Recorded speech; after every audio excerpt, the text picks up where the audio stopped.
¿Ya estamos en vivo? Sí,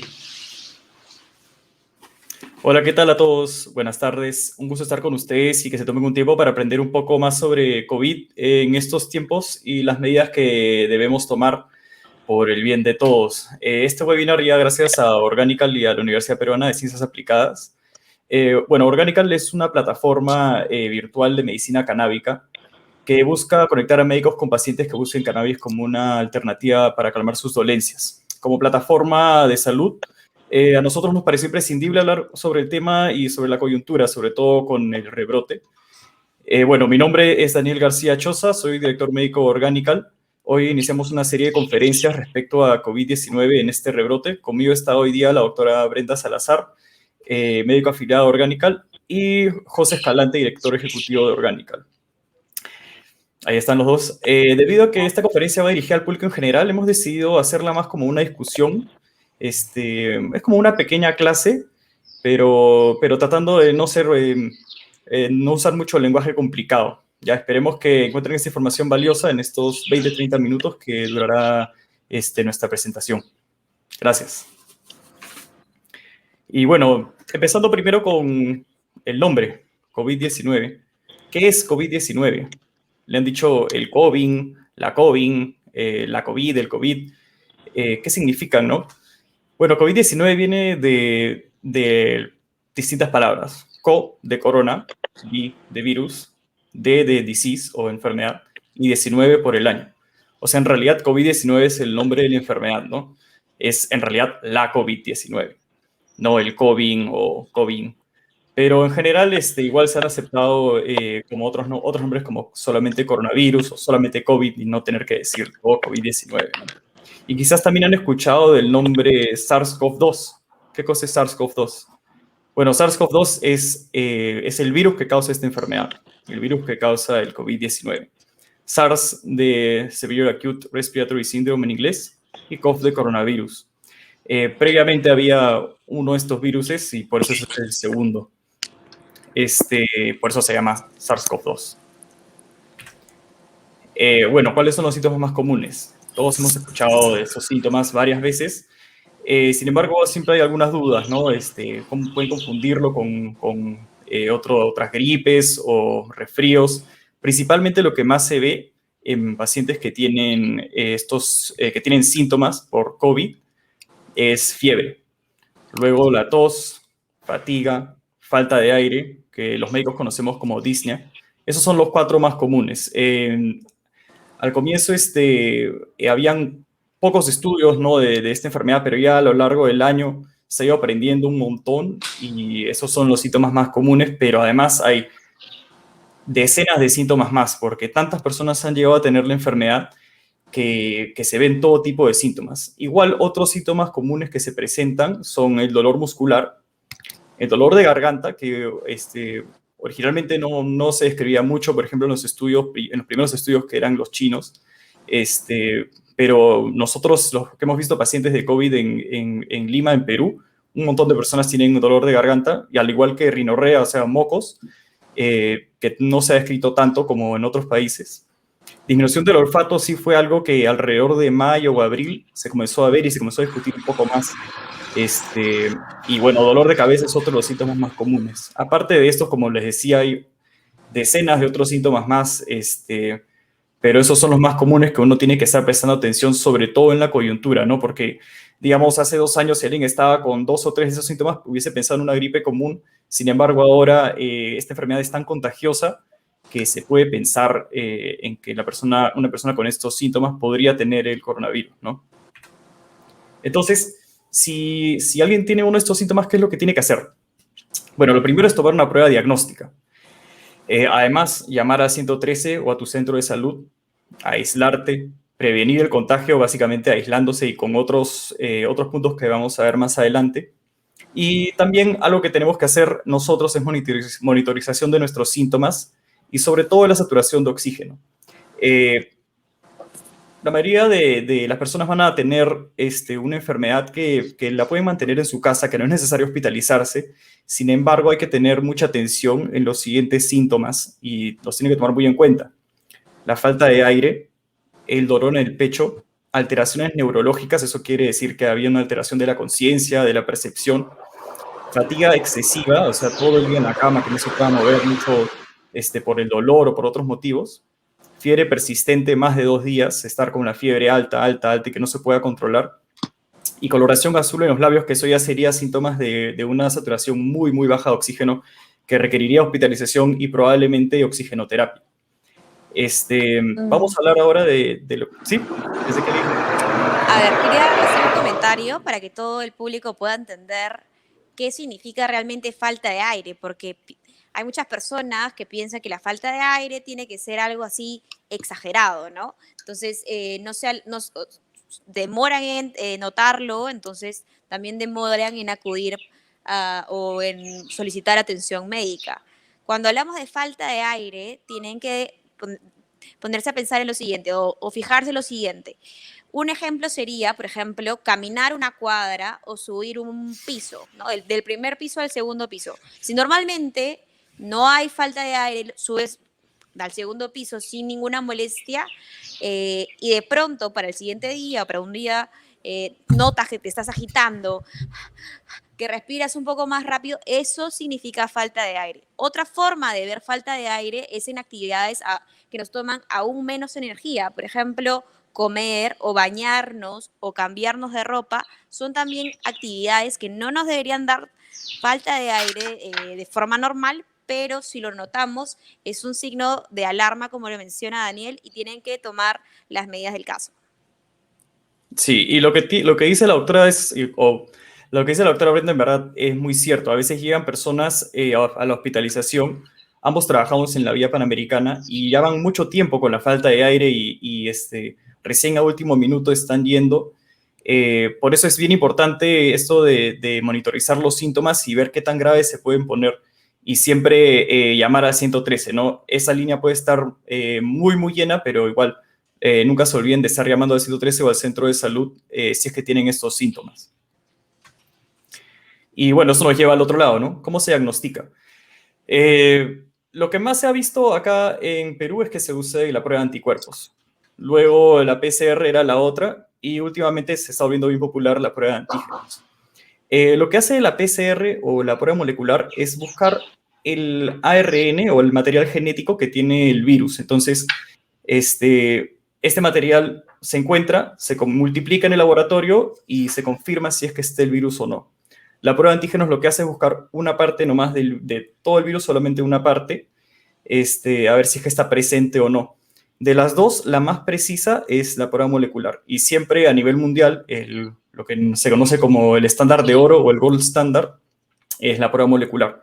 Por eso, eh, siempre hay conocidos eso debe ser con todos los médicos. Siempre hay conocidos que llaman y dicen, oye, ¿qué prueba me tengo que tomar? Estoy con síntomas, ¿qué prueba me puedo tomar? Y siempre la mejor opción, aunque lamentablemente es la más cara, es la prueba molecular. Es con la que mejor se puede decidir, o sea, si una prueba molecular es negativa, es más probable que la enfermedad sí no esté presente, igual para el otro lado, ¿no? La prueba de antígenos es similar a la prueba molecular en el sentido de que busca igual una parte del virus, pero puede ser un poco menos precisa, un poco menos exacta. Por otro lado, la prueba de anticuerpos en realidad se debería usar y en las guías mundialmente, la prueba de anticuerpos, cuando es sobre todo la prueba rápida, lo recomiendan más para saber si la persona ha tenido la enfermedad y no tanto para ver la enfermedad en el momento. Sin embargo, la accesibilidad y el precio a este tipo de prueba lo volvió muy común aquí en Perú y en realidad ha sido bien útil, ¿no? No todo el mundo tenía acceso a la prueba molecular. Sin embargo, siempre tomar en cuenta que la prueba molecular es el gold standard y es la que se debería usar, ¿no? No sé si algo tienen que agregar Brenda o José. Más que nada, resaltar el momento de la toma. Entonces, eso tiene que quedar completamente claro. El PCR o la prueba molecular, como lo dice Daniel, es la prueba que siempre debemos optar. De todas maneras, es una de las más caras y a veces no tenemos ese presupuesto. Sin embargo, es esta prueba la que va a salir positivo lo más pronto posible. ¿Cuándo más o menos calculamos que sale positivo? A partir del quinto día posterior al contacto con la persona con la que nos hemos contagiado. Ya al quinto día hay un 80% de posibilidades de que la prueba pueda salir positiva. Pasando los días, estas posibilidades de que la prueba salga positiva van aumentando. Entonces, como menciona también, la prueba de anticuerpos es la que más demora, entonces podemos estar contagiando nosotros o podemos tener síntomas, imaginemos los primeros días de síntomas, la primera semana de síntomas, pensamos que es coronavirus, vamos, nos tomamos una prueba de anticuerpos y esta lo más probable es que salga negativa. La prueba de anticuerpos suele positivizar recién a partir del 10º día después de haber iniciado síntomas. ¿Algo que quieras agregar, Daniel? No, creo que... Yo tengo una pregunta. A ver. Yo tengo una pregunta. Yo no soy médico, entonces hay muchas cosas que no entiendo, ¿no? Y de repente mucha gente también. ¿Cuál es la diferencia entre antígenos y anticuerpos? Yo al principio me confundía, pensaba que las dos eran la misma prueba y que había la antígenos/anticuerpos y la serológica. Claro. Entonces, como te decía, las primeras dos, la prueba molecular y la prueba de antígenos, buscan partes del virus. O sea, la prueba molecular busca el material genético del virus y la prueba de antígenos busca regularmente la parte de afuera del virus. En cambio, la prueba de anticuerpos lo que busca son los cuerpos que nosotros en nuestro cuerpo humano hace como defensa hacia el virus. Entonces, es como decir una manera indirecta de ver que el virus ha estado en tu cuerpo, ¿no? Esa es la diferencia. Ok, entiendo. No sé si está claro o no, porque a veces es un poco difícil de entenderlo, pero... O sea, no me dice que tengo el virus ahora, me dice que lo he tenido en algún momento. Sí, podrías tenerlo en el momento y el cuerpo ya, o sea, tu propio cuerpo ya está haciendo sus defensas, y esas defensas son las que detectas en la prueba rápida y en la otra prueba que se llama ELISA, que también es otra prueba de anticuerpos. ELISA no es la prueba que te hacen, y sorry por las preguntas tontas, ¿sabes? ELISA no es la prueba que te hacen para ver si tienes SIDA. Ya, lo que pasa es que es el mismo método de laboratorio que se usa. Ok. Sí, ELISA es un método de laboratorio. Sí, igual que PCR también es un método de laboratorio, ¿no? Es PCR para SARS-CoV-2. Yo también podría tomar PCR para algún otro virus. No es que PCR sea solamente para coronavirus. Ok. ¿Sí? Hay diferentes tipos de PCR, entonces. Exacto, PCR también es otro método de laboratorio. Claro, sí, porque cuando hemos estado viendo temas de genética de cannabis, también hemos hablado bastante de laboratorios PCR, entonces me confundí al principio. Exacto. Sí. Es porque lo que se busca es el material genético, ¿no? Así es con el PCR. Perfecto. Hay una pregunta del público que es interesante. Ángela Salazar pregunta que hay un estudio que indica que algunos extractos de cannabis sativa reducirían las posibilidades de morir por COVID. ¿Eso es cierto? Lo que ha sucedido ha sido que se han hecho varios estudios, pero más que estudios se han reportado. Hasta ahora yo también he estado curioseando un poco, ¿no? Porque a mí me gustan los dos temas, veo coronavirus y veo cannabis. Y no hay todavía una publicación clínica sobre ese tema. Hay un montón de publicaciones teóricas y también estudios que se han hecho a nivel preclínico, o sea, no en personas, ni tampoco en animales, pero sí a nivel de células, digamos, en el plato, como se dice. Sin embargo, lo otro todavía solo he visto noticias y no podría decir ahorita que es una alternativa porque no hay un estudio clínico hecho recién. Ahora, eso es casi como el problema que hubo con la hidroxicloroquina y con ivermectina. Exacto, que eso se veía solamente en el nivel laboratorial, pero no se habían hecho estudios clínicos, entonces uno no se puede saltear esos pasos, ¿no? Claro. Pero todavía en todo caso, no hay la información. Claro, en todo caso, el CBD tiene propiedades antiinflamatorias. El COVID produce inflamación en los pulmones o en las vías respiratorias, algo que se pueda por lo menos tratar paliativamente con CBD. No sería paliativa la palabra. Lo que estaban haciendo, lo que están reportando estos médicos, y creo que eran unos en Austria y otros en Israel, era que estaban dando CBD inhalado, y que supuestamente eso podía bajar la inflamación. Ahora, yo no confirmo que eso vaya a funcionar si es que no veo un papel con un estudio y una publicación. Y tú que me conoces personalmente sabes que yo soy así. No, Así, no, así debe ser, así debe todo, ser. todo va con la Eh, ciencia. Estoy totalmente de acuerdo con Daniel. Ya hemos pasado por ese tipo de información con otros medicamentos.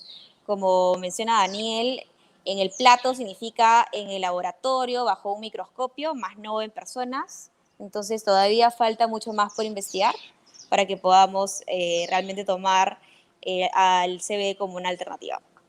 Sí, Sí, pero de yo hecho igual estoy a la siempre, espera de que lo publiquen, ¿no? Porque toda la información, o sea, de cualquier enfermedad, perdón, de cualquier medicamento que ahorita funcione contra coronavirus es interesante, ¿no? He leído de todo.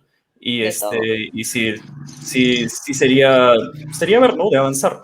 No solamente con CBD, sino con un montón de otros que se tiene sospecha que podrían ayudar. sí, es interesante eso porque cada semana sale una noticia que queremos publicar de eso en Futura o en Organical y siempre, Sí, sí. siempre Daniel nos las baja rápidamente. Con cuidado siempre. Sí, Y está bien, esa es la idea. No podemos dar información que sea probablemente no falsa, pero no tan certera, ¿no? exacto. Ujú. Bueno, continuamos entonces. Por favor. ¿Cómo me aíslo correctamente? A ver, continuando con las medidas de protección, ¿no? Una vez que pensamos que tenemos COVID, tenemos síntomas característicos que ya los mencionó Daniel, síntomas que podríamos considerar que son específicos. Primero, podríamos considerar fiebre, tos, falta de aire, pérdida del olfato e inclusive cambios en el gusto. No solamente la pérdida completa del gusto, como algo no siento el sabor, no solamente eso, sino también cambios. Ejemplo, por ejemplo, un sabor metálico o de pronto como algo dulce pero me sabe amargo. Ese tipo de cambios en el gusto también podrían ser un indicador de un posible cuadro de COVID, ¿no? Entonces, si tengo un conjunto de síntomas, es decir, no solo uno, sino dos o tres, podría aumentar las probabilidades. Y si aún agregado a esto tengo un posible contacto COVID, es decir, he trabajado hace 5 días, hace una semana con una persona o mi familiar ha sido diagnosticado de COVID, eso aumenta aún más las probabilidades de que sea COVID, ¿no? Entonces, ya cuando tenemos esa sospecha de que podemos tener un cuadro de COVID, debemos de aislarnos. No debemos esperar a que se nos realice la prueba para empezar el aislamiento. Esa es una de las medidas, ¿ok? Eh, Inclusive, cuando hay muchas personas que me imagino nos están viendo ahora, no tienen la facilidad para poder acudir a un laboratorio o llamar a un laboratorio para hacerse la prueba, ¿no? Entonces tenemos que contar con el sistema de salud, que vendría a ser la llamada al 117, la línea del MINSA, la línea de salud, para que puedan acudir a nuestros hogares y tomarnos las pruebas. Entonces, apenas, esa es la recomendación número 1, apenas ustedes piensen que podrían tener COVID, deben aislarse, ¿ok? Dentro de las medidas de seguridad para la familia, primero, la familia no, siempre tiene que cuidarse hasta que ellos probablemente tengan síntomas o confirmen que tienen COVID de la persona que está contagiada. ¿Cómo podríamos lograr esto? La persona que está contagiada puede aislarse en una sola habitación. Siempre todo el lugar, toda la casa, todo el departamento tiene que estar completamente ventilado, ¿sí? Debe haber lavado de manos de todos los miembros de la familia. Entonces, aislamos a la persona contagiada y esta persona contagiada, cada vez que, por ejemplo, pase los servicios con los que come, debe lavarlo todo antes. La familia, todas aquellas cosas que recibe la persona contagiada, debe separarlas en un solo lugar y debe descontaminarlas. ¿Cómo las puedes contaminar? Con alcohol, puedes combinar lejía con agua y también usarlo como un desinfectante. Y también, por ejemplo, tenemos la posibilidad de contagio no solamente por aquellas cosas que nuestro familiar contagiado saca de su cuarto, sino también si es que no ventilamos bien las habitaciones, el virus puede trasladarse a la siguiente habitación. Si, por ejemplo, mi familiar está con tos, está con estornudos, esas partículas que salen por la vía respiratoria pueden todavía permanecer en un ambiente poco ventilado por un tiempo. Entonces uno pasa y podría haber un contagio, ¿sí? La siguiente pregunta sería el tiempo de aislamiento. Entonces, como Daniel nos contaba, la mayoría de los síntomas que ha mencionado son considerados síntomas leves.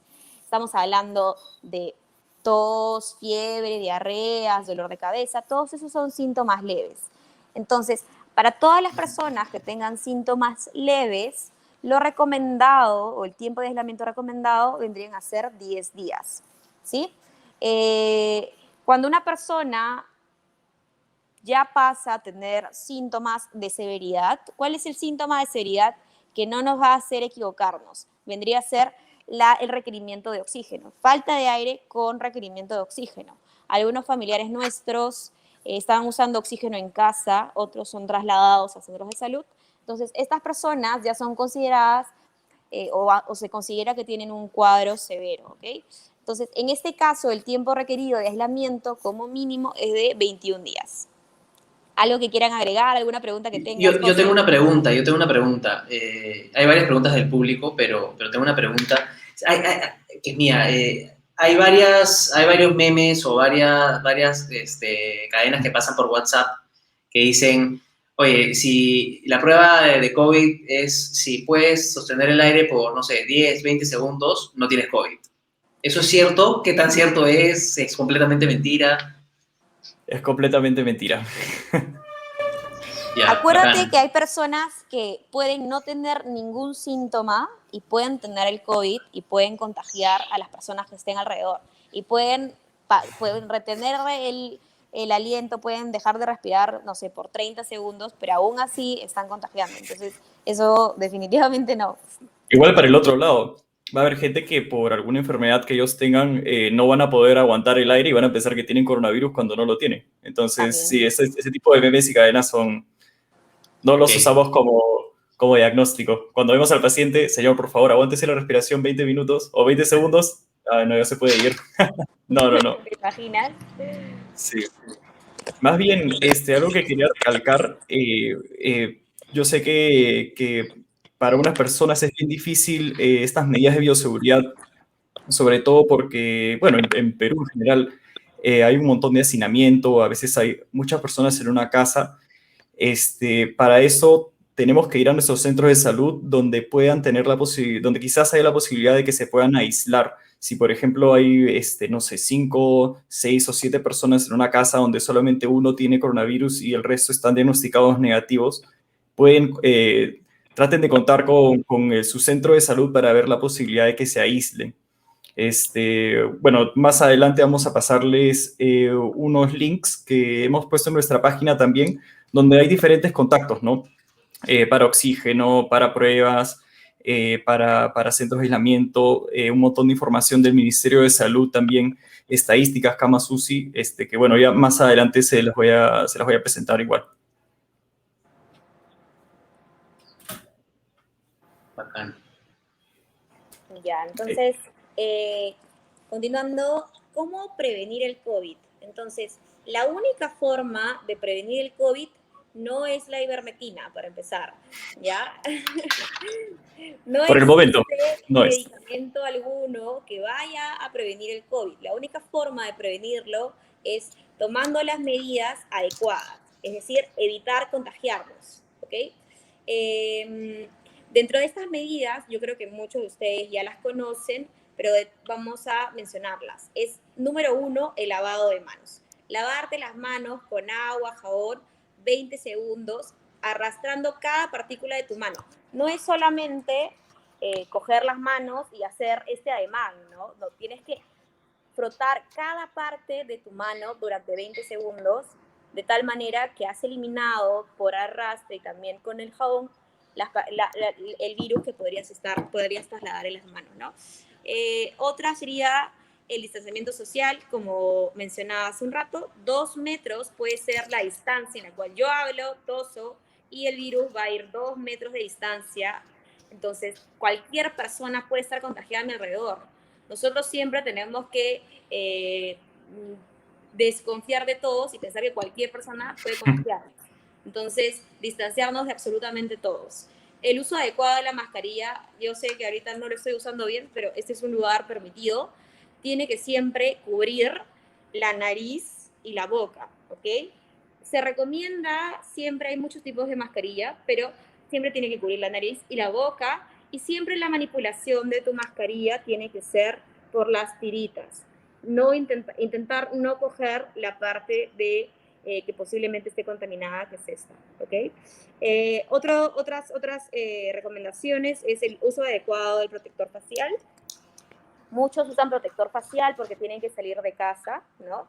Tienen que subir a transporte público, tienen que, cuando por ejemplo pueden ir de compras a la tienda, siempre el protector facial que va a estar cubriendo la cara, no deben coger la parte de adelante, siempre la manipulación por, por la parte que sujeta la cabeza, ¿sí? Y siempre llegando a casa, desinfectarlo con agua, jabón o alcohol gel. Otra que tendría que ser evitar el transporte público. Muchas personas están trabajando ahorita, por ejemplo, tenemos personas que trabajan en ventas, en restaurantes, X cosas, funciones principales, y no pueden evitar el transporte público. Lo que podrían hacer es evitar las horas punta. Eso también ayudaría o disminuiría el riesgo de contagiarnos. Otra vendría a ser estar en ambientes ventilados, como ya mencioné, 2 metros huele el virus, y si ventilamos, esto podría ayudar a que el virus se caiga al piso y evitar también el contagio.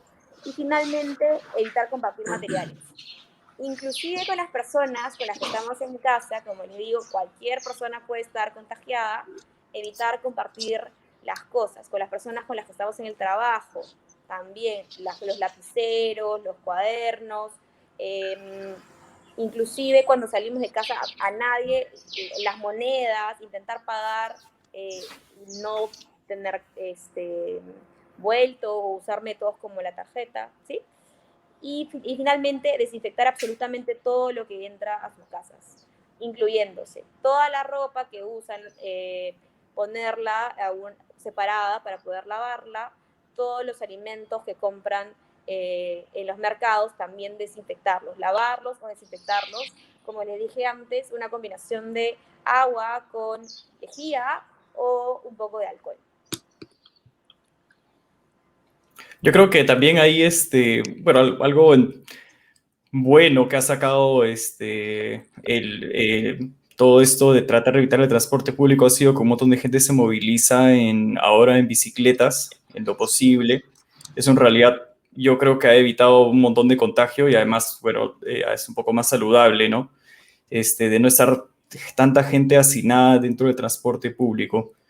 Claro. Por otro lado, también uno tiene que pensar si es que necesita ir a comprar, a donde sea que vaya a comprar, tratar de comprar la mayor cantidad posible y no estar yendo una y otra vez.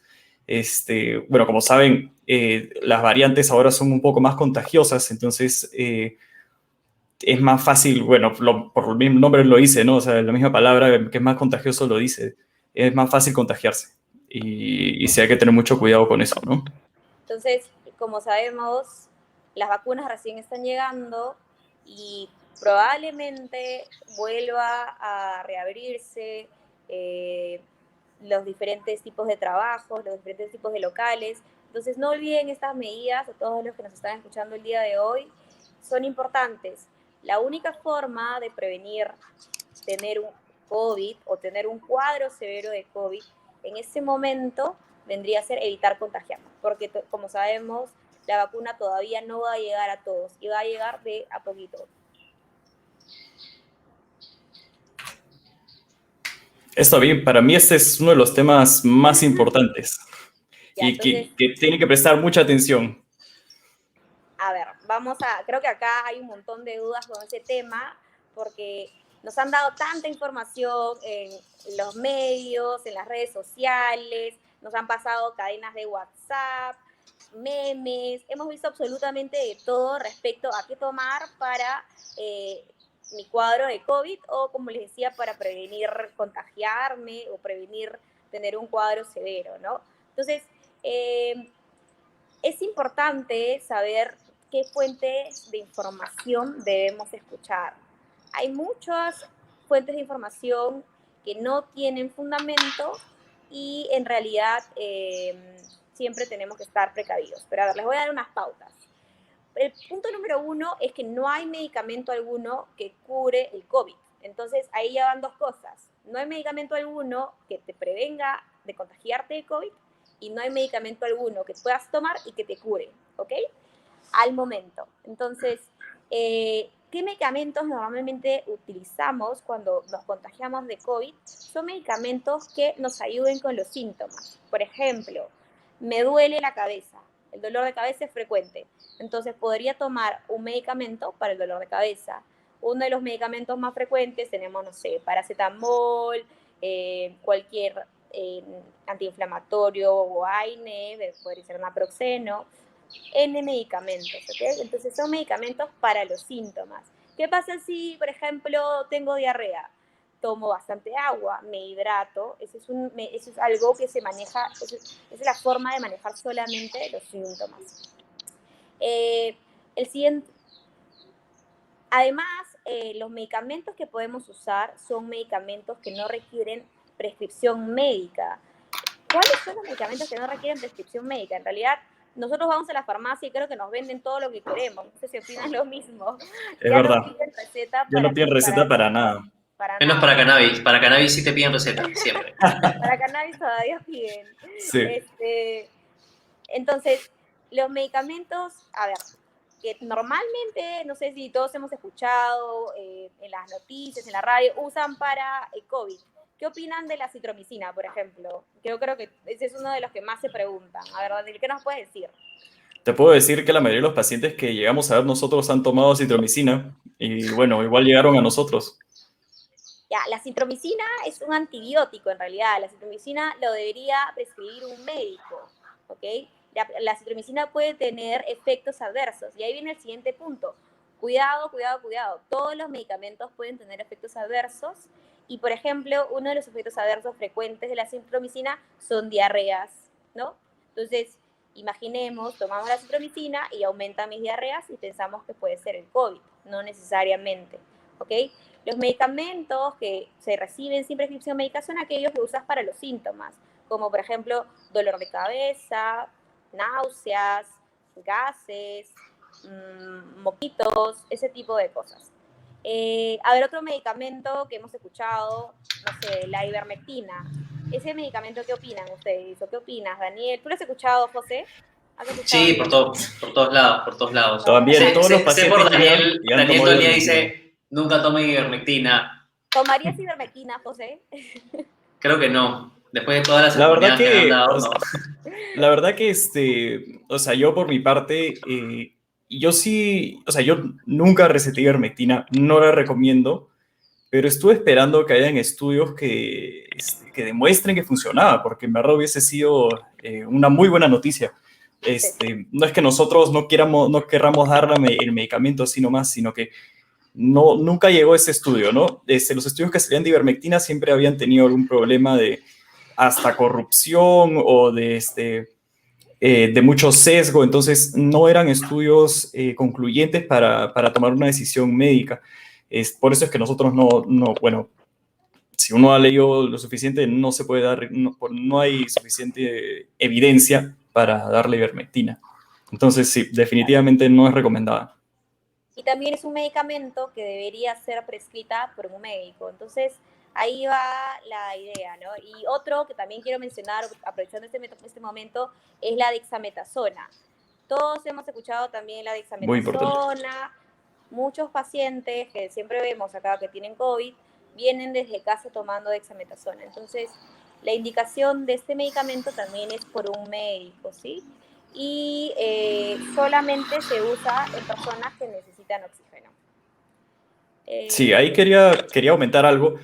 Claro. El estudio de la dexametasona que demostraba que disminuía la mortalidad en pacientes que tenían coronavirus severo y crítico, era solamente para coronavirus severo y crítico. Y esos dos tipos de estado de coronavirus se tiene que ver necesariamente con un médico en un ambiente hospitalario porque necesitan oxígeno.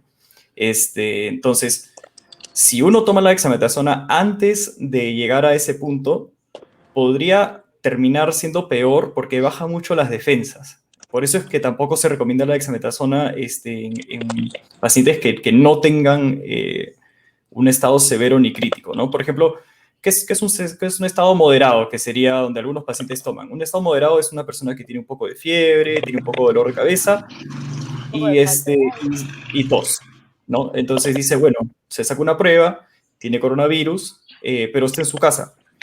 Ese tipo de persona no debería tomar dexametasona por dos motivos. Uno, no está hablando con un médico y dos, no tiene un coronavirus severo ni crítico, ¿no? Ya saben, eso siempre tiene que ser visto por un médico. Siempre en lo posible, que como sale en la presentación, hay que buscar asesoría médica. Claro, entonces, y de ser posible, buscar la asesoría médica. ¿Cuándo sí o sí tienes que buscar asesoría médica? Cuando tengas signos de alarma, que ya los mencionó Daniel, y en ese momento el médico que te esté asesorando, sea en tu centro de salud, sea en un hospital, sea a domicilio, él verá pertinente si debe o no usarse la dexametasona y así de simple, pacientes que necesitan o personas que necesitan oxígeno recién van a necesitar dexametasona. Antes no. El oxígeno vendría a ser el punto de corte. ¿Sí? Seguimos, por favor. Uy, esto es importante. Ahora, El no hemos tema de la puesto todas las vacuna. vacunas, no hemos puesto todas las vacunas porque estamos poniendo las que hasta ahora sabemos que van a llegar a Perú, porque hay otras más. Ya, a ver. Eh, Acaban de llegar las vacunas hace poquitísimos días, recién están vacunando al personal de salud, entonces ya sabemos todos que tenemos que esperar, pero lo que queremos darles ahora es la información para que vean la importancia de vacunarse. La primera parte vendría a ser cómo funcionan las vacunas. Habla todo el mundo de las vacunas, qué es una vacuna, hemos escuchado, inclusive, no sé si han visto en las noticias, en las redes sociales, que dicen que te ponen un chip, que te cambia el material genético, eso es posible, no sé si lo han escuchado. Todo tipo de noticias y muchas personas están también por esa razón en contra de las vacunas, ¿no? Bueno, yo hoy quiero agregar, Claro. mi prima es médico y ella trabaja en el OAISA, ya se puso la vacuna, pero todavía no se convierte en celular, como habían dicho en algunos canales de televisión. O sea que por ese lado está... Ahí ya. Entonces, bueno, tenemos las vacunas que van a llegar, que ya se supone han firmado las compras de estas vacunas. Tenemos, por ejemplo, las he dividido, como ven ahí en las diapositivas, en dos grupos para explicarles así súper rapidito. Vendría a ser la de AstraZeneca y la de Pfizer. Todo el mundo hemos escuchado esos nombres. Son vacunas vectoriales. ¿Qué significa eso? Significa que cogemos el material genético, es decir, el ADN del COVID, del virus, y lo introducimos dentro de un virus, otro virus, que normalmente no nos hace daño. Como cuál, por ejemplo, cuando nos da un resfrío, que nos dan mocos y nos pica un poco la garganta, nos da un cuadro severo por falta de aire, no, ¿verdad? Entonces, cogen lo que está dentro del COVID y lo meten dentro del otro virus, que vendría a ser del resfriado, y eso es lo que nos introducen con un inyectable dentro del músculo. Una vez de que este virus entra a nuestro cuerpo, nuestras defensas lo reconocen y lo que van a generar al final son anticuerpos o van a generar defensas contra el material genético que era del COVID-19. La otra vacuna, que es la de Sinopharm, es un virus inactivo. ¿Qué significa eso? Significa que el virus, el COVID, lo meten dentro de un laboratorio, le meten un montón de químicos, de radiación y lo inactivan. ¿Qué significa que lo inactivan? Que una vez que está dentro de nuestro cuerpo ya no se puede multiplicar. para que nosotros podamos hacer una enfermedad, para que podamos hacer una enfermedad severa, el virus se tiene que multiplicar por millones y millones y millones. ¿Okay? Entonces, lo que hacen dentro del laboratorio hacen que este ya no se pueda multiplicar más, está mocho, ya no se puede multiplicar. Entonces, una vez inactivado, lo meten también al músculo, un inyectable intramuscular, y nuestras defensas lo reconocen y generan anticuerpos o armas para combatirlo, específicamente contra el virus, el COVID-19. Yo creo que las campañas de vacunación han sido muy grandes, ¿ya? O sea, las noticias, la información que se ha dado, y definitivamente nosotros que hacemos medicina basada en evidencia, es decir, estamos viendo realmente los estudios de estas vacunas, tienen una eficacia, es decir, te protegen contra hacer un cuadro severo y también, por ende, de la mortalidad de morir por COVID-19 en un muy alto porcentaje. Se ha visto que las de Pfizer, por ejemplo, tienen un 95% de efectividad, es altísimo. 95 de cada 100 podría decirse que evitan un cuadro severo y por ende también disminuyen las probabilidades de morir. No sé si tienen algo que agregar. Todas las vacunas tienen este mismo nivel de efectividad, son bastante buenas. Yo Por sé que favor, las todos del virus, vacunémonos. yo sé que las del virus inactivo tienen un porcentaje un poco más bajo, ¿no? Como de 80% más o menos. Sin embargo, no nos ponemos a pensar que otras vacunas, como por ejemplo la de la gripe que se pone anualmente, tiene un porcentaje aún más bajo, de 50 a 60%. Lo otro también es que a las personas a veces creen que esta vacuna ha sido creada muy rápido, pero no es la primera que se haya hecho a esto. Hay unas que se han hecho en tiempos menores, ¿no? No hay que tenerle miedo a las vacunas. Ahora, yo sé que una de las vacunas vectoriales lo que hacen es también, no solamente mandan el material genético, sino mandan una ARN, que es como decir una receta de cómo hacer solamente una parte del virus. Entonces, nuestra propia célula hace una parte del virus, la detecta y así ya sabe cómo detectar el virus cuando entra al cuerpo, ¿no? Siempre es un poco difícil explicar esto de las vacunas cuando nosotros lo hemos visto desde siempre, pero también a veces se pone un poquito más complicado. Y creo que ese motivo de usar el nombre de material genético es lo que ha hecho que las personas se asusten un poco. Pero De pronto, no hay que claro, tenerle miedo, la verdad. de pronto una forma de explicar lo que acabas de decir de estas bacterias, de estas vacunas vectoriales, es no mandas como el ADN o la huella del virus, ¿no? Entonces mandas la huella del virus, ingresa a tus defensas y tus defensas son, no sé, este registro de personas, ¿no? Registro, la RENIEC. Entonces pones ahí la huella y dices, este es el COVID, este tiene una deuda, no le vamos a dejar pasar, una Claro. cosa así. Entonces, lo reconoce perfectamente. Todos sabemos que tenemos una huella única, igual que este virus, y nuestras defensas crean anticuerpos específicos para ¿no? Entonces, lo reconoce y realmente los resultados que se han visto son importantes. Una pregunta. Cuando hablamos de material genético, estamos hablando del material genético del virus, no de nosotros, ¿cierto? Del virus, sí. Entonces, eso de que te modifica la genética y qué sé yo, es mentira también. Sí, en realidad el virus lo que tiene es un ARN, no un ADN. El ARN no entra al núcleo, nunca hace contacto con el ADN del humano. Entonces, por ese lado, tampoco. Genial. Bueno, creo que ya llegamos a la parte final. Algunas otras preguntas que pueden tener y creo que también podemos pasar a un momento de preguntas del público. ¿Dónde conseguir oxígeno? ¿Dónde se están haciendo las pruebas? ¿Dónde pueden tratarse o hospitalizarse? Números de teléfono clave. Los hemos puesto en el segundo link. El primer link es el nuestro. El segundo es organical.com/info-covid19, donde hemos tratado de poner recopilar un montón de información que pueda ser útil para ustedes. Así que compártanla. Espero que les ayude, la verdad. Y creo que podemos pasar a No sé si es que hay algunas preguntas, Sí, hay José. varias preguntas del público, sí.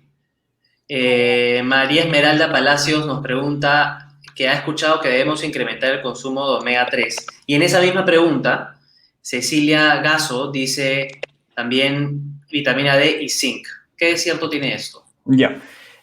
Lo que sucede es que de manera general nosotros tenemos que ver que tengamos una buena nutrición siempre. O sea, al tener un sistema inmune fuerte, mediante una buena nutrición y un buen estilo de vida, entre otras cosas, es importante, digamos, mantener una buena nutrición, lo que estoy diciendo.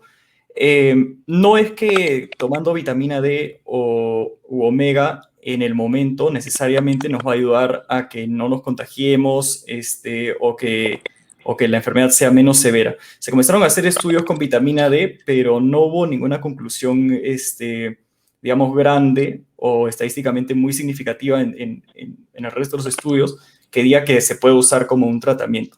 Lo que sí es necesario es tener una buena nutrición. Y si es que nosotros en la comida que comemos en el día a día no tenemos no ingerimos suficiente, por ejemplo, zinc, vitamina D, vitamina C, omegas, ácidos grasos, lo que sea, bueno, se pueden tomar suplementos, pero en lo posible es mejor siempre directo de la fuente, ¿no? O sea, de la comida natural, por así decirlo. Y en esa misma línea también, justo por este tema de ahora que encima se han alargado 14 días más la cuarentena, nosotros vamos a hacer también un Instagram Live con un doctor, el doctor Fit, no sé si algunos lo conocen. Él es un doctor muy, muy bueno. También hace todo lo que es medicina basada en evidencias. Él ve un montón de estudios y en base a eso le da a su público información muy importante. Y vamos a tener una sesión con él donde nos va a explicar cómo podemos manejar nuestra salud y nuestro bienestar en esta cuarentena, ¿no? Y se va a hablar, obvio, así como están preguntando, se va a hablar de nutrición, se va a hablar de salud mental, de sueño y de ejercicio. Ah, Entonces, excelente. es para que lo tengan en cuenta. Entonces, solo para agregar, si cada uno de ustedes tiene una nutrición balanceada, es decir, comes vegetales, comes frutas, comes productos animales, carne, pescado, menestras, todos estos tipos de alimentos durante toda la semana, deberías tener tu almacén de vitaminas adecuado, no deberías necesitar suplementos, ¿no? Entonces, cuando Daniel se refiere a tener una nutrición balanceada, significa haber consumido todos estos tipos de alimentos durante toda la semana, no una vez al mes, ¿eh? Sí. Sí. Porque Genial. algunos piensan que porque si lo comí una vez, me comí una fruta y ya tengo todas las vitaminas C. Me comí una mandarina, tengo toda la vitamina C del mes. No, no es así, es una cosa constante. Claro, claro. Otra pregunta del público, Ángela Salazar nos pregunta, ¿es posible que tenga inmunidad sin haber tenido el virus? O haber tenido pero que no haya salido en alguna prueba. Y eso pasa, yo conozco varias historias donde una familia se contagian todos menos uno y nunca le salió positivo. Bueno, pero eso puede ser por varios motivos y ahí también se tiene que considerar que hayan tomado la prueba molecular. A inicios del año pasado, por ejemplo, había personas en familias que tenían la prueba rápida positiva, otros la tenían negativa y todos andaban juntos siempre. Pero sin embargo, como habíamos conversado, lo de la prueba rápida no necesariamente es la mejor manera de verlo, ¿no? También, por ejemplo, nos ha pasado que hay pacientes que dicen, es la segunda vez que me contagio. ¿Por qué? Y dicen, bueno, tuve una prueba rápida positiva hace tantos meses y ahora tengo una prueba molecular positiva otra vez. Pero no, tiene que ser siempre 2 pruebas moleculares o siempre usar la prueba molecular para saber si es que has estado infectado o no, ¿no? Claro. Lo otro Claro. también es que el motivo por el cual la prueba molecular y bueno, también la prueba de antígenos son un poco más exactas y más precisas, son porque buscan el virus, ¿no? A diferencia de las pruebas rápidas que podrían tener lo que son conocidos como falsos negativos o falsos positivos, eh, donde la prueba puede ser que capte un anticuerpo de otra enfermedad y que salga positiva, pero en realidad, bueno, cuando la fabrican tratan de evitar eso, pero igual puede pasar. Puede pasar. Igualmente al revés, no detectar los anticuerpos en la persona. Ok, Exacto. Entonces, hay algunas personas que puede producir una menor cantidad de anticuerpos y la prueba, dependiendo de dónde sea, hay algunas pruebas que también no son de buena calidad o no tienen una buena sensibilidad, no necesariamente van a detectar el anticuerpo de la persona, ¿no? Entonces van a pensar que es una prueba negativa y por lo tanto se contagiaron todos menos esa persona en la familia. Como dice Daniel, prueba molecular es la única forma de realmente poder saber si no te contagiaste. ok, ok. Eh, Nos preguntan también si dolores de espalda son una señal de COVID. Ya, el dolor de espalda es un síntoma común de COVID, pero solo un dolor de espalda no va a ser suficiente para decir si es que es o no. Ok, Como había dicho Brenda anteriormente, si es que, por ejemplo, si tenemos dolor de espalda, contacto COVID, tos o fiebre o dolores de cabeza, un grupo más amplio de síntomas, entonces sí se podría sospechar y sí sería bueno, digamos, llamar o conseguir una prueba, ¿no? Porque si es que solamente por un dolor de espalda estamos llamando, solamente estaríamos haciendo más tráfico telefónico, cuando quizás lo más probable es que no sea eso, si es que no hemos estado, digamos, cerca de una persona con coronavirus o no tenemos algún otro síntoma, ¿no? ok, Ahora, nosotros hemos recolectado información para 2 estudios, también con otro doctor más, y hemos visto todo tipo de síntomas. Lo que pasa es que también se va a escribir todo tipo de síntomas en los estudios. ¿Por qué? Porque tantas personas en tan poco tiempo han tenido esta enfermedad que se va a ver de todo y hasta cosas que no nos hubiésemos imaginado de un coronavirus, ¿no? Así que sí. Bueno, regresando a la pregunta original del dolor de espalda, habría que tomar en cuenta también algunos otros síntomas. ok. Otra pregunta del público, Cecilia de Cosillo nos pone, si tengo una persona con COVID y está aislada en una casa, ¿debo desinfectar la casa después de 3 semanas o ya no es necesario? Acota que la persona está sola en esa casa. Ya. Ah, El tiempo de vida que tiene el virus en superficies no es tan largo. Al mismo tiempo, cuando una persona está siendo aislada, es mejor que por ese tiempo use siempre el mismo tipo de, por ejemplo, de cubiertos, solamente un baño y no esté yendo por todos lados de la casa, ¿no? Ok, Pero sí, creo que, no sé si Brenda tienes que agregar algo ahí. Yo sé que en no, superficies el virus, dependiendo de la superficie, no debería durar más de 5 días, 6 días, o sea, más tiempo va a durar en la persona que está contagiando, ¿no? exacto. Entonces, si ya pasaron 3 semanas, no es necesario. La mayoría de superficies, el virus no sobrevive más de 2 horas, pero hay algunas que sí puede demorar unos 3, 4, 5 días. Entonces, eh, inclusive para poder hacer las cosas más fáciles, si tú tienes una persona que tiene el virus y se te hace difícil o no quieres entrar por temor a contagiarte, lo único que tienes que hacer es cerrar la puerta, dejar unos 5 días y ya él no debería haber riesgo de contagio. bacán, bacán. Otra pregunta interesante que yo he escuchado más de un caso. ¿Hay alguna consecuencia a largo plazo de perder el olfato? María Esmeralda Palacios dice, yo perdí el olfato y gusto de forma total, sin embargo no lo recuperé en su totalidad hasta después de 6 meses. Ya. Ahí yo he visto varios casos y también hemos leído un poco porque uno de los estudios que hicimos era de neurología, justo este tipo de síntomas. En la mayoría de los pacientes sí se veía recuperar el olfato y el gusto. En el caso de que no, yo sí recomendaría una evaluación por neurología, que son los que estarían viendo eso específicamente. Ok, No sé si Brenda tiene que agregar algo ahí. No, con mayor frecuencia los síntomas, como por ejemplo la pérdida del olfato, debe recuperarse dentro de los primeros 2 meses. ¿Okay? Eso podría considerarse un periodo normal. Si ya pasan los 2 meses, la recomendación de Daniel, buscar un neurólogo para ver alguna alternativa de terapia o algo que se pueda hacer al respecto. claro. Y como siguiendo esa misma pregunta, Lisette Lucía consulta que si pierdes el olfato pero puedes oler el vinagre, ¿se puede descartar el COVID? ¿Sí o no?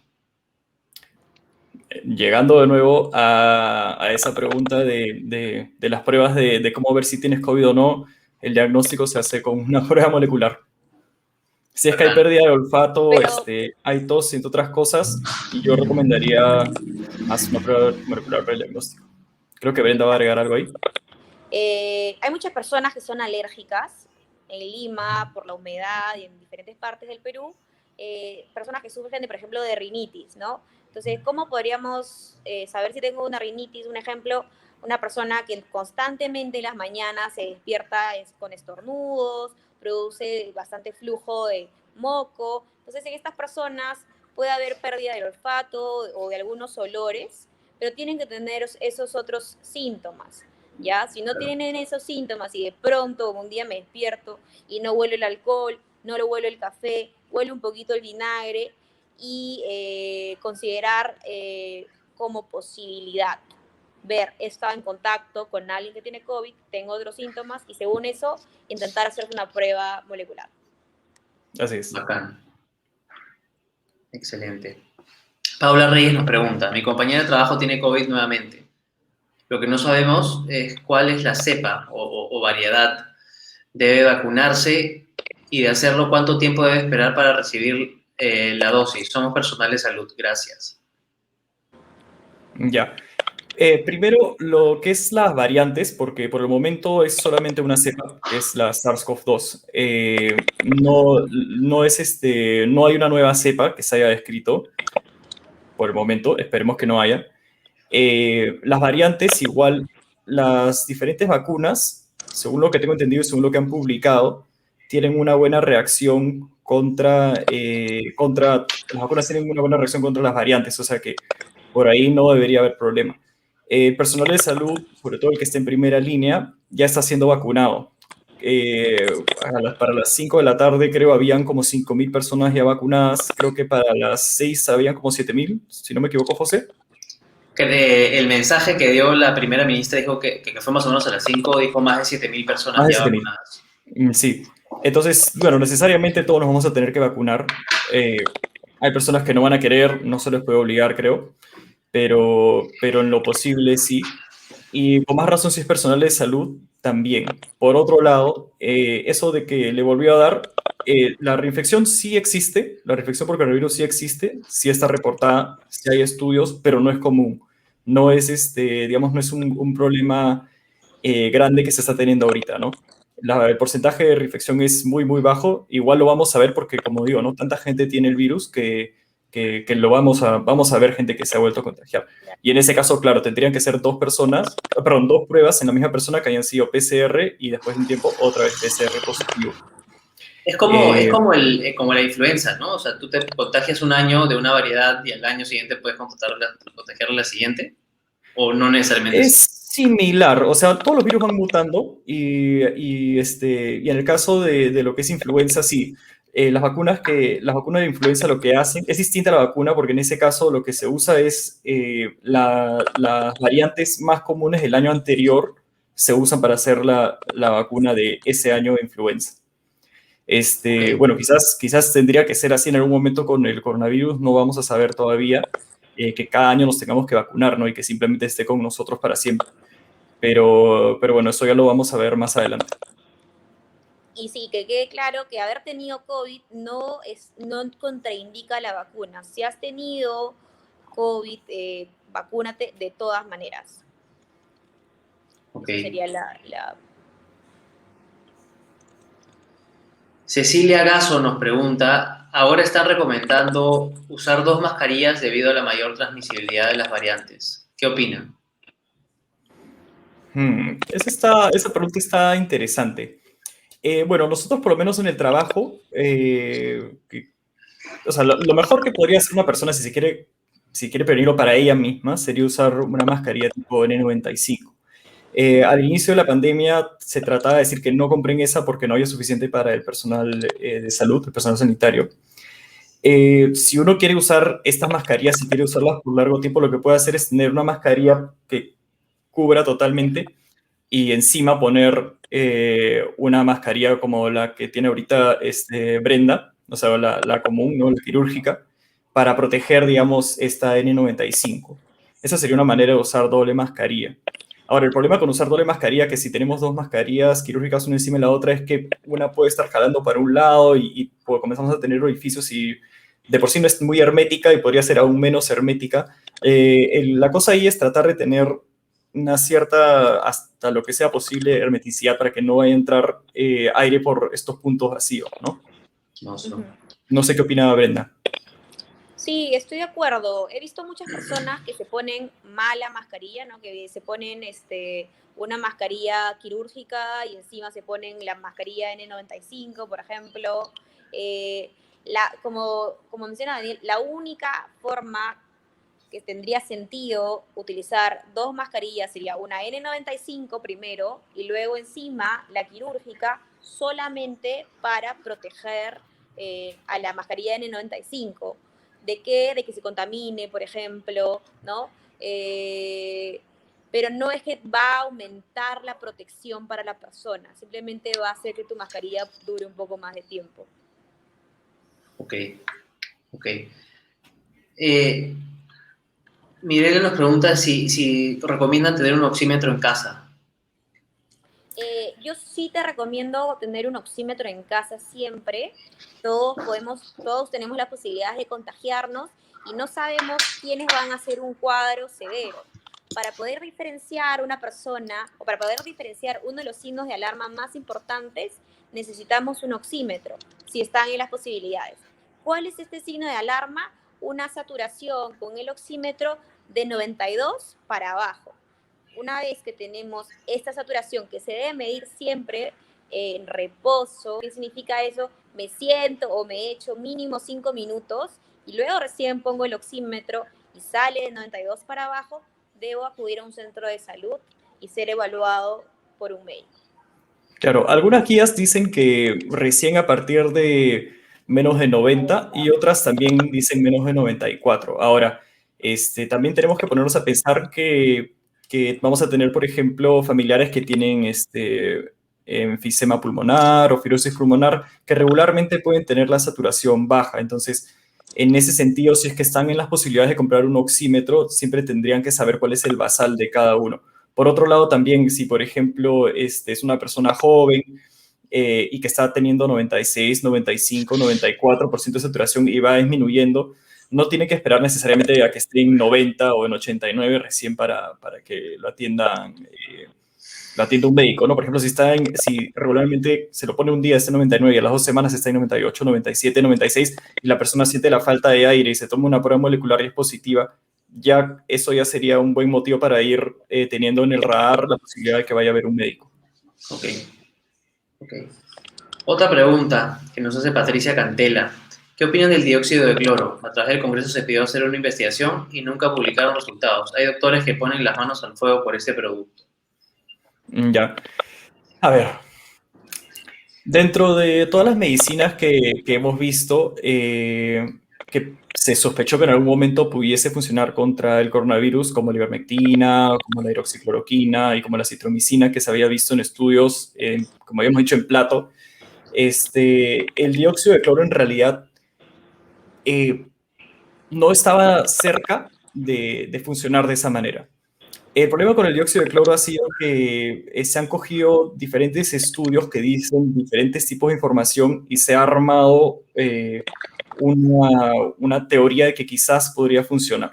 Ahora, para mí el problema más grave, aparte de que no hay suficiente evidencia científica de que funcione en una persona, porque puede ser que en el dióxido de cloro en un plato sí funcione, que eso no lo podría negar, es que el dióxido de cloro llegó como una sustancia para curar el coronavirus luego de que se había dicho que podía curar el cáncer, el autismo, epilepsia, entre un montón de otras cosas más que ya se había descartado y que había metido en un montón de problemas legales a médicos en distintos países, sobre todo en Europa. Y estos médicos, y este médico, sobre todo uno que no lo voy a mencionar, comenzó a hacer este tipo de propaganda en Latinoamérica. Y en Latinoamérica un montón de gente le creyó. ¿Y por qué no lo hizo en Europa? ¿Por qué en Europa, en países, o en China, o en Estados Unidos, en otros países más avanzados, no se llegó a usar?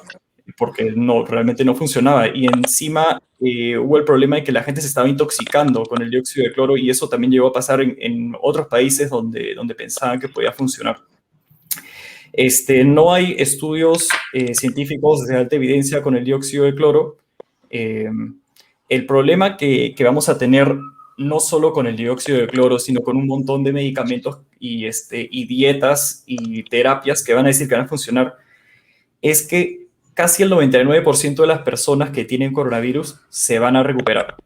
Entonces, uno puede pensar y puede tener la percepción de que se está recuperando, porque, por ejemplo, si yo tengo 90 pacientes, lo más probable es que los 90 se curen. Y si yo a los 90 le doy una gota de dióxido de cloro, voy a pensar que, el dióxido de cloro los ha curado. Sin embargo, si no les hubiese dado nada, también se iban a curar.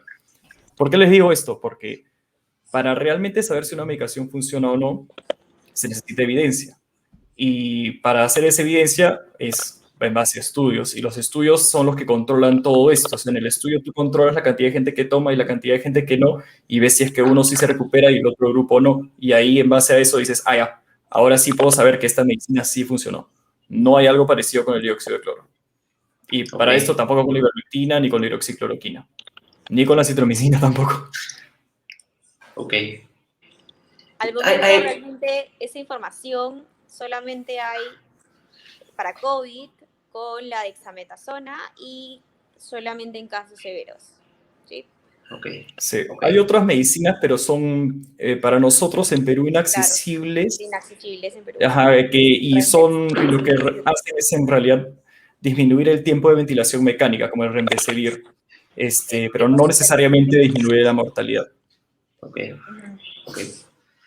Hay muchas personas que nos están preguntando, el caso es muy parecido, ¿no? Ya tuve COVID hace 6, 7 meses, ¿eso quiere decir que me puedo volver a vacunar? ¿La vacuna no va a ser tan efectiva? ¿Podrían ahondar en ese tema? La indicación es clara. Si has tenido COVID hace 6 meses, o hace 3 meses, o hace un mes, tienes que vacunarte. Todos nos tenemos que vacunar. Ok. Y Andrea Laca nos pregunta, ella es alérgica a los AINES y a las sulfas. ¿Puede vacunarse? ¿Hay una contraindicación? Las vacunas que están trayendo ahorita de Sinopharm debe venir con unas contraindicaciones de ciertos tipos de alérgenos que vienen en el mismo. No debería venir con ningún AINE. Dudo que venga con sulfas, pero en todo caso sería bueno que lo consultes con tu médico de cabecera. Ahorita estaría metiéndote si te digo exactamente cuáles son las sustancias aparte del virus atenuado que tiene la vacuna. Claro, sería muy poco probable considerando que gran parte de la población es alérgica a los AINES y a las sulfas, ¿no? Sería muy poco sí, que le pongan justo esos dos medicamentos al Sinopharm, pero a la duda, porque la verdad que yo ahorita no estoy seguro que otros medicamentos, o sea, que otras sustancias tiene, se puede consultar con el médico de cabecera. Los excipientes, claro. Bacán. Marlene Medina nos pregunta, ¿qué efectos colaterales comunes se han observado post-COVID? Además de la falta de olfato, claro, ¿no?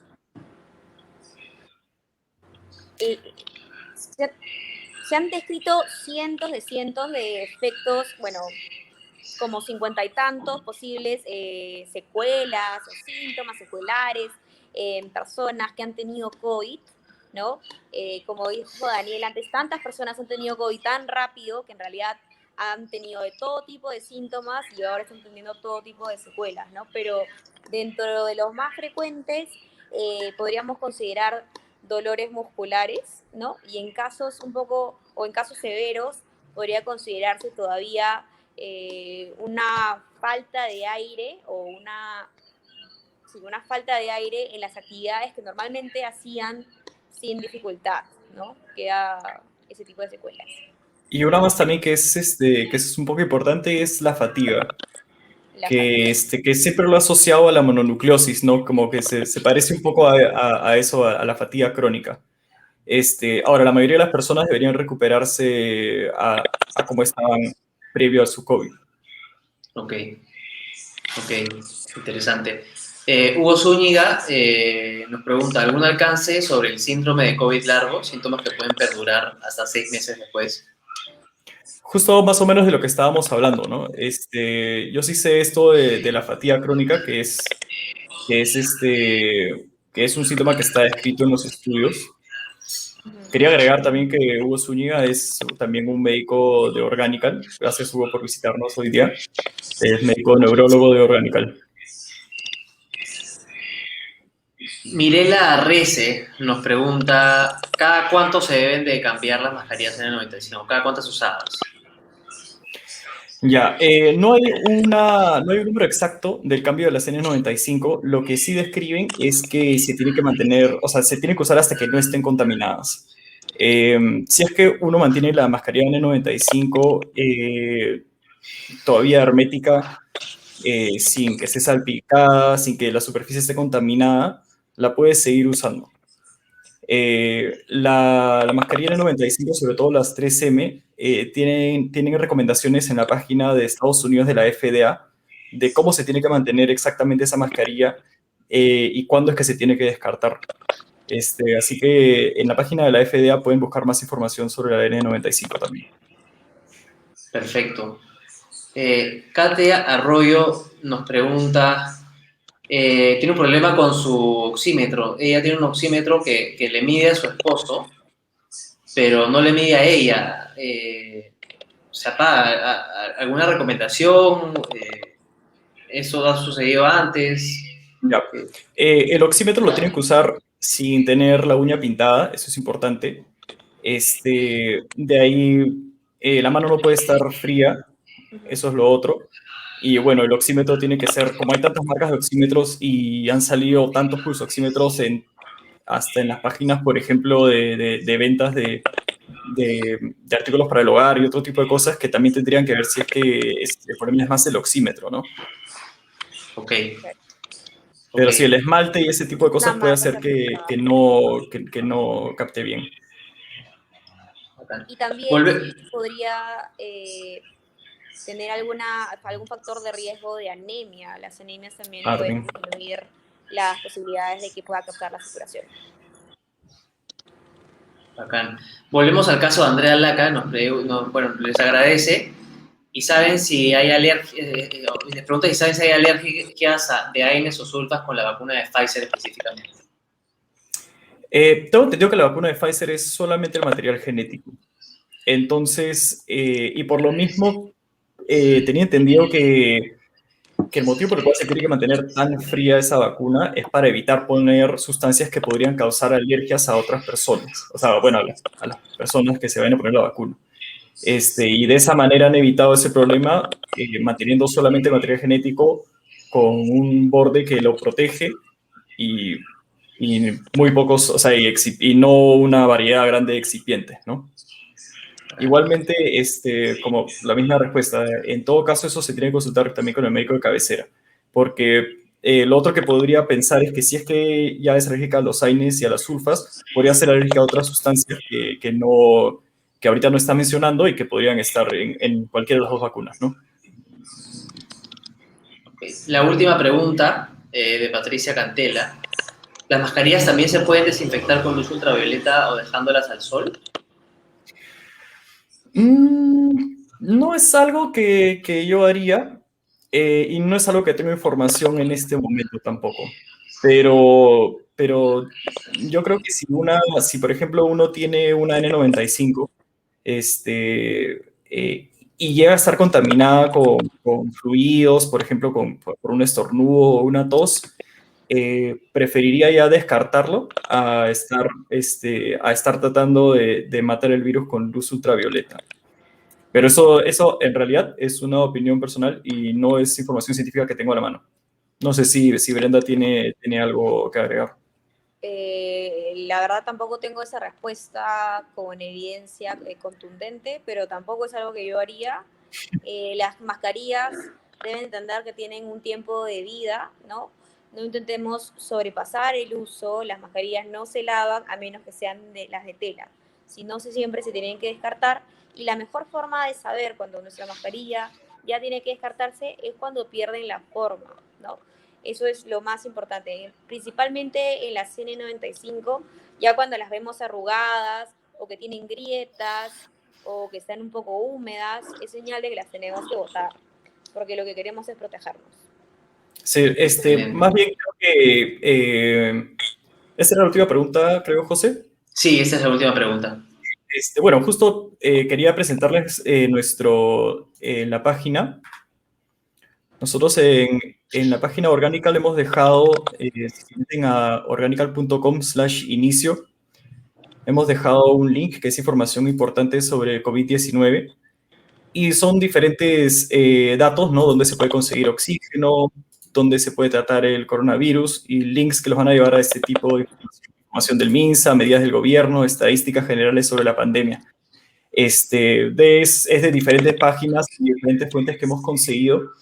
Creo que también va a ser importante, ahora que hace una pregunta que han hecho varias veces, sobre el uso de las mascarillas y sacar información de la FDA que podríamos colgar en nuestra página para las personas que vayan a buscar información que les parezca importante, ¿no?